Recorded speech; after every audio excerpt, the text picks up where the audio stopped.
الحمد لله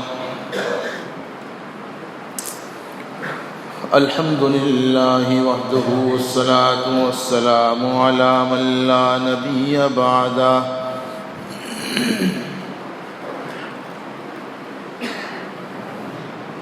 أعوذ بالله من الشيطان الرجيم بسم الله الرحمن الرحيم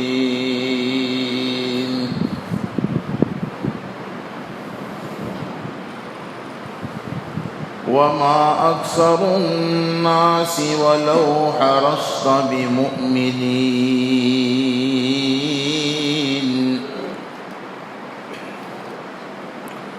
صدق الله مولانا العظيم وصدق رسوله النبي الأمي الكريم ونحن على ذلك لمن الشاهدين والشاكرين والحمد لله رب العالمين۔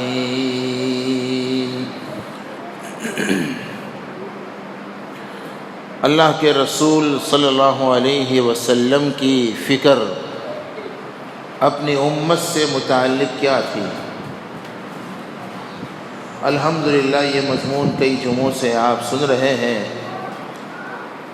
ہم نے فکر رسول کے ضمن میں کئی باتیں عرض کی ہیں۔ بنیادی طور پر فکر رسول یہ تھی، ساری امت کے لیے حضور کی یہی فکر تھی کہ میری امت ضلال مبین سے صراط مستقیم پر کیسے آ جائے۔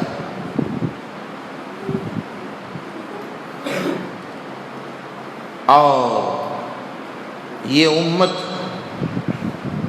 اللہ کے غضب کے بجائے اللہ کی رحمت کی حقدار کیسے بن جائے۔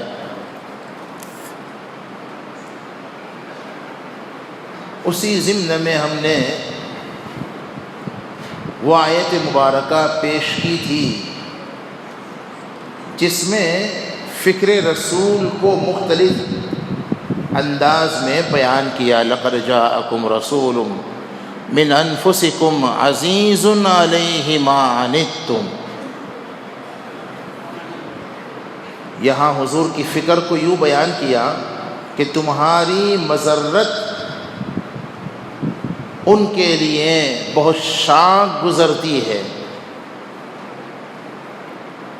حضور اپنی ساری امت کے لیے فکر مند رہتے تھے کہ میری امت نقصان اور خسران سے کیسے بچ جائے، امت کو کسی طرح کوئی نقصان نہ ہو، کوئی تکلیف نہ ہو۔ عزیز علیہ ما عنتم آپ نے الحمدللہ اس پر سنا۔ یہ فکر امت مسلمہ ہی کے لیے نہیں تھی، بلکہ جو لوگ حضور کو مانتے نہیں تھے، حضور تو ان کی تکلیف سے بھی بے چین ہو جاتے تھے۔ گزشتہ جمعہ کو آپ سن چکے ہیں۔ آگے جو ارشاد فرمایا حریص علیکم، اس کا مطلب یہ ہے کہ حضور تمہاری منفعت کے بڑے خواہش مند ہیں۔ کیا مطلب ہوا؟ آپ کی جہاں یہ فکر ہے کہ امت نقصان سے بچ جائے، چاہے وہ نقصان عارضی ہو، چاہے وہ نقصان دنیاوی ہو، چاہے وہ نقصان دینی ہو، چاہے وہ نقصان اخروی ہو، جہاں آپ کی یہ فکر تھی،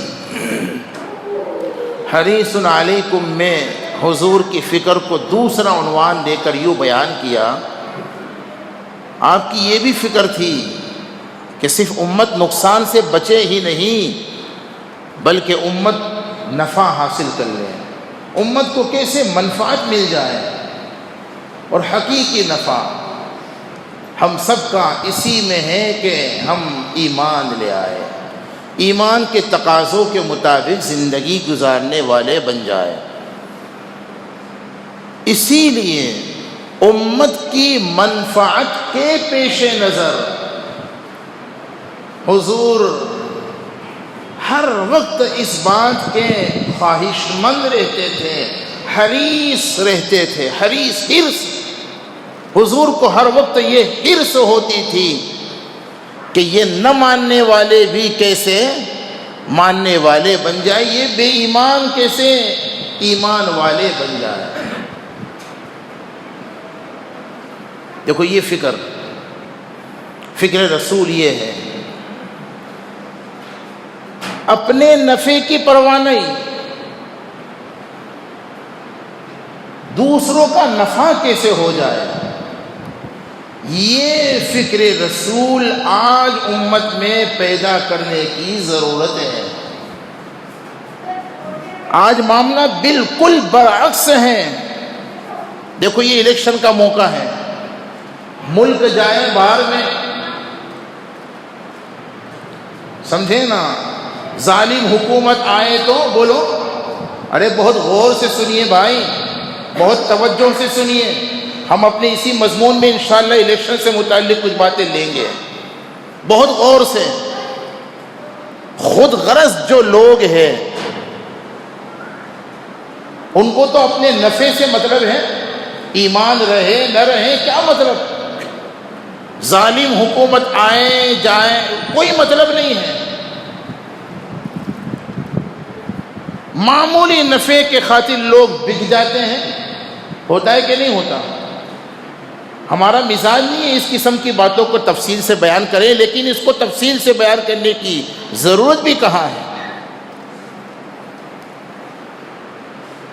ہم صرف اپنا نفع دیکھتے ہیں، بعض لوگ تو اتنے خود غرض ہیں، سگا باپ اور سگی ماں کا نقصان ہو تو ہوتا رہے، میرا نفع ہونا چاہیے، سگے بھائی کا اور سگے رشتہ داروں کا نقصان ہو پرواہ کوئی نہیں، ہمارا نفع ہونا چاہیے۔ ہماری نظر صرف اپنے نفع پر، اور خدا کی قسم حضور کی نظر امت کے نفع پر تھی۔ یہ جذباتی باتیں ہم نہیں بیان کر رہے، اللہ کے فضل سے ابھی ہم حقائق پیش کریں گے کتاب و سنت سے۔ میں پھر دہراتا ہوں بات کو، پھر آگے اس کی وضاحتیں کرتا ہوں۔ آج عموماً اکثر و بیشتر لوگوں کی نظر صرف اپنے نفع پر ہے، حضور کی نظر بولو امت کے نفع پر۔ اب مثالیں سنیے۔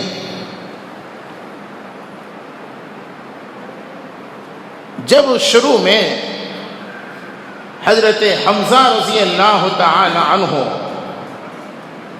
اور ان کے تقریباً 3 دن کے بعد حضرت عمر ابن خطاب فاروق اعظم بن گئے رضی اللہ عنہما، یہ 2 بڑے سردار، بڑے بہادر، بڑے جری، قریش کے بڑے مضبوط ستون سمجھے جاتے تھے، مسلمان ہو گئے۔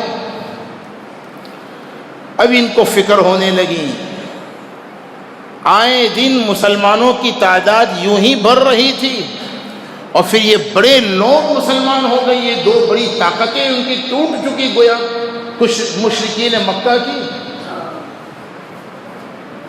حرم میں بیٹھ کر بڑے بڑے گھنٹال میٹنگ کرنے لگے۔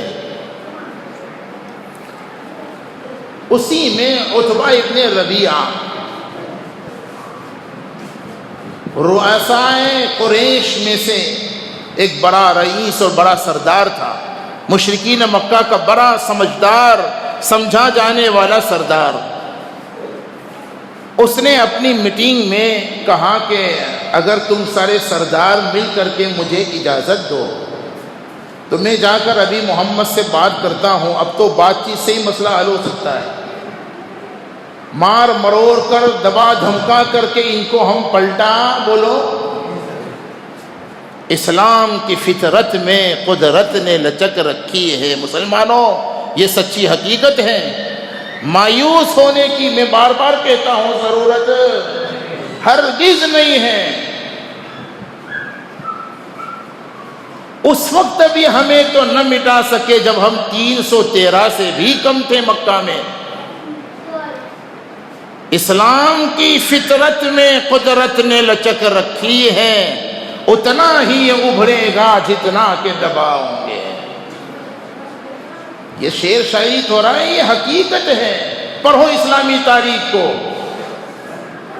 اس حقیقت کا انکشاف ہوگا کہ اسلام کی فطرت میں قدرت نے لچک رکھی ہے، اتنا ہی یہ ابھرے گا جتنا کہ دباؤں گے۔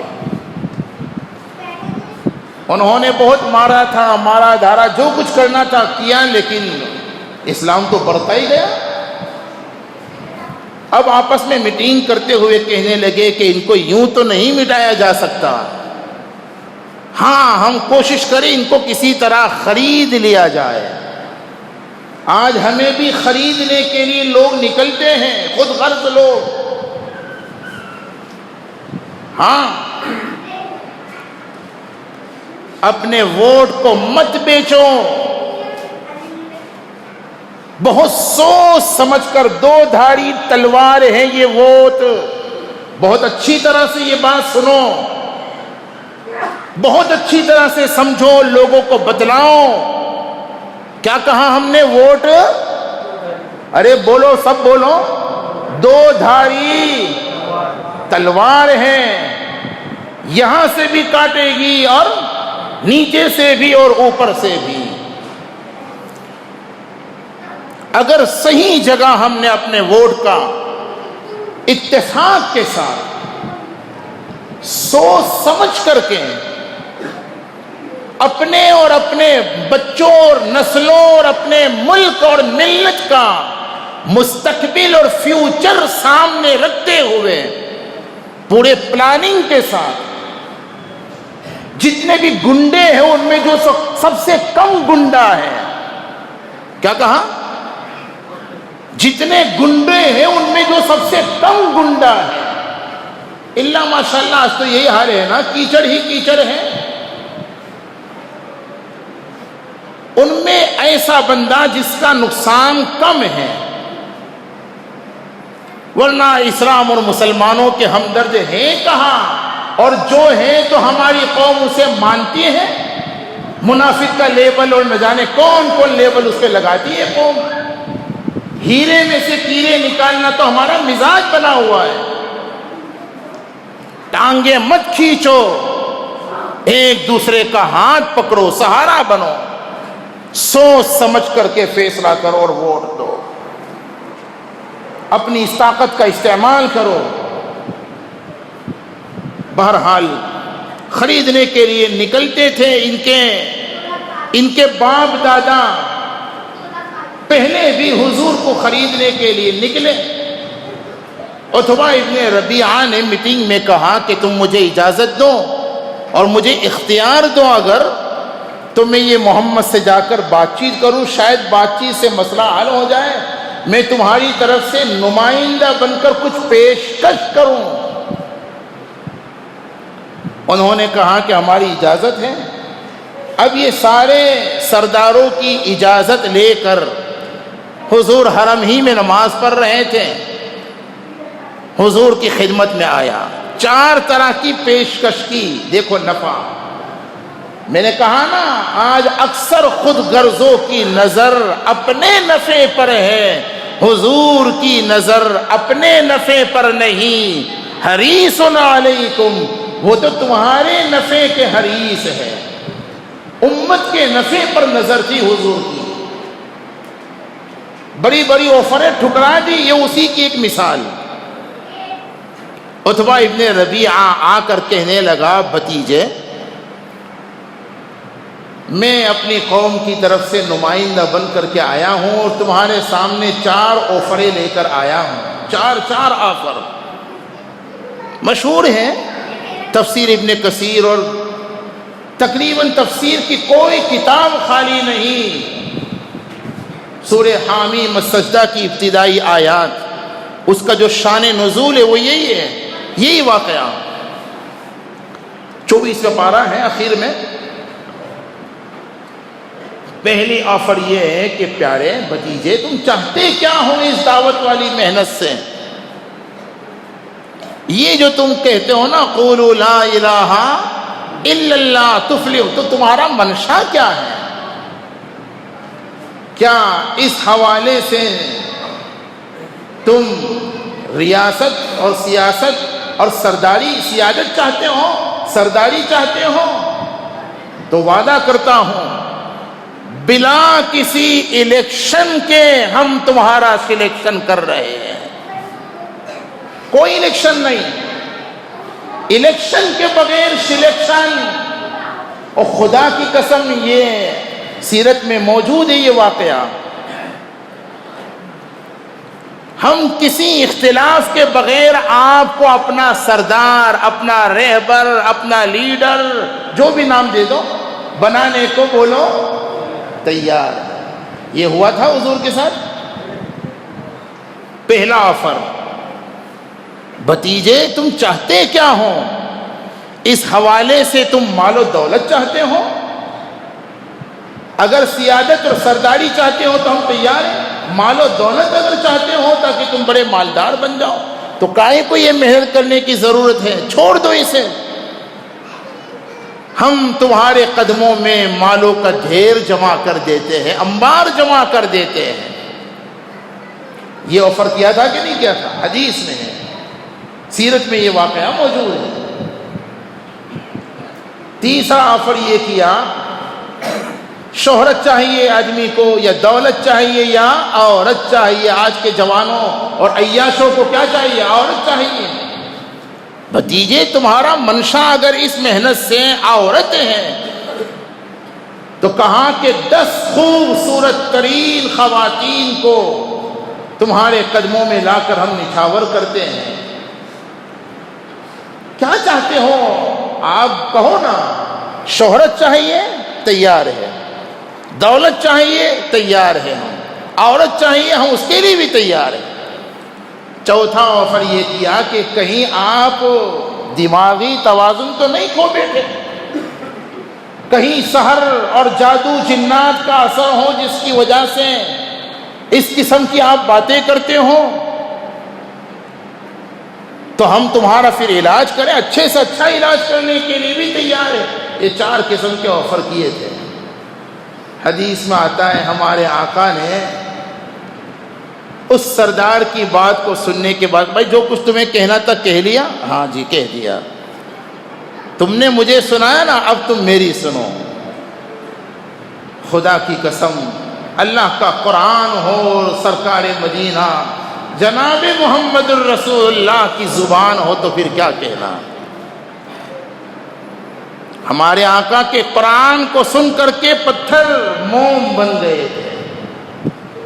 ہاں صبح صبح جب حرم میں اللہ کا قرآن پڑھتے تھے، عبداللہ ابن رواحہ نے فرمایا تھا، بخاری میں موجود ہے، وَفِينَا رَسُولُ اللَّهِ يَتْلُو كِتَابَهُ إِذَا انشَقَّ مَعْرُوفٌ مِّنَ الْفَجْرِ سَاطِعٌ. بدھ کی مجلس میں کہا نا میں نے، کار نبوت 4 کام کا نام ہے. نمبر 1 یتلو کتابہ، یتلو علیہم آیاتی. کار نبوت، پہلا نبوت کا کام قرآن پڑھنا. اے بچوں تم سے بھی کہتا ہوں بڑے خوش نصیب ہو، استاد کے خوف سے نہیں اپنے شوق سے اللہ کا قرآن پڑھو. یتلو علیہم آیاتہ ویزکیہم، لوگوں کی اصلاح کرنا نبوت کا دوسرا کام. ویعلمہم الکتاب، قرآن کی تعلیم دینا تیسرا کام. والحکمہ، حکمت کی تعلیم دینا، شریعت کی تعلیم دینا. یہ 4 کام ہیں نبوت کے. کار نبوت یہ 4 چیزیں ہیں. تو حضور قرآن پڑھنے لگے. اس کے سامنے میں تفصیلات میں جا ہی نہیں سکتا، موقع نہیں.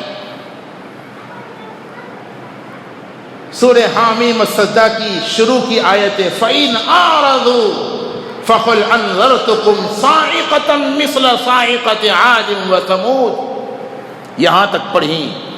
روایتوں میں آتا ہے کہ وہ عتبہ ابن ربیعہ پیچھے کی طرف ہاتھ کر کے بس سنتا ہی گیا اور اس کی آنکھیں پھٹی کے پھٹی رہ گئی۔ حضور سے قرآن کو سنا تھا، اب آیا تھا اوفل لے کر حضور کو منوانے کے لیے، خود ہی بدل گیا۔ اور یہ جو فَإِنْ أَعْرَضُوا ابھی موقع نہیں ہے نا، اس میں اللہ پاک نے عجیب انداز میں فرمایا، قرآن پاک میں فرمایا فَإِنْ أَعْرَضُوا فَقُلْ أَنذَرْتُكُمْ، میرے محبوب صلی اللہ علیہ وسلم فرما دیجئے، بتلا دیجئے، اگر میری ان ہدایات اور تعلیمات سے روگردانی کرو گے، فَإِنْ أَعْرَضُوا منہ موڑو گے، ان ہدایات اور تعلیمات کو نہیں مانو گے، تو تم اللہ اور اس کے رسول کا نقصان کرنے والے نہیں، تمہارا ہی نقصان ہوگا۔ یہ آیت وہ تو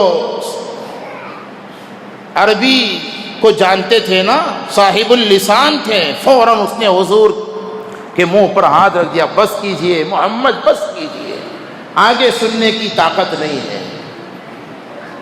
اور پھر مختصر یہ ہے کہ اپنے ساتھیوں کے پاس جا کر کے کہنے لگا کہ بھائی میں تو محمد کے پاس پیشکش لے کر کے گیا تھا، لیکن اس سے جو قرآن میں نے سنا تو یہ نہ کوئی شاعر کا کلام ہے، نہ کسی کاہن کا کلام ہے، نہ یہ کوئی سحر اور جادو کا اثر ہے، میری مانتے ہو تو محمد کو اس کے حال پر چھوڑ دو، وغیرہ وغیرہ۔